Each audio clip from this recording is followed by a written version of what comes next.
तर ही मला शिकवायला चाललंय, आता असं बोला, आता तसं बोला, हे असं करा, हे तसं करा. माझं पार्ट टक्कल ना टक्कल पडलंय, टक्कल ना टक्कल पडलंय, टक्कल ना टक्कल पडलंय, तरी शिकवते. आता काय करू बाप? होय होय होय बाबा होय. तर ही मला शिकवायला चाललंय, आता असं बोला, आता तसं बोला, हे असं करा, हे तसं करा. माझं पार्ट टक्कल ना टक्कल पडलंय, तरी शिकवते. आता काय करू बाबाला? बाबा लोक अशीच असतात. सगळं बाबा लोकांचं ऐकावं लागतं.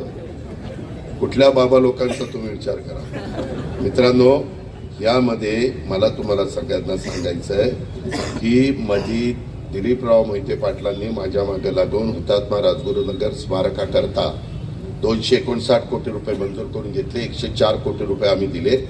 PWDचे काहीतरी कामं सुरू नाही झालेले. नवीन तिथं चीफ इंजिनियर आले. आचारसंहिता संपू द्या, ह्या निवडणुका जानेवारी एंडपर्यंत संपतील.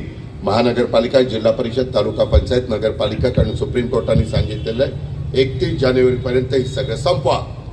त्याच्यावर निवडणूक आयोगाला संपवावं लागेल आणि त्यांनी जाहीर केल्यानंतर आपल्याला आपले उमेदवार देऊन लोकांच्या मध्ये जाऊन लोकांचा विश्वास संपादन करावा लागेल.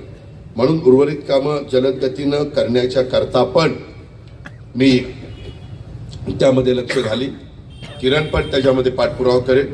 राजगुरुनगर शहराच्या करता मागील 5 वर्षामध्ये आम्ही 450 कोटी रुपये विकास निधी दिलेला आहे आणि पुढील काळात देखील आम्ही देऊ शकतो, कारण आम्हाला तो अधिकार संविधानाने दिलेला आहे.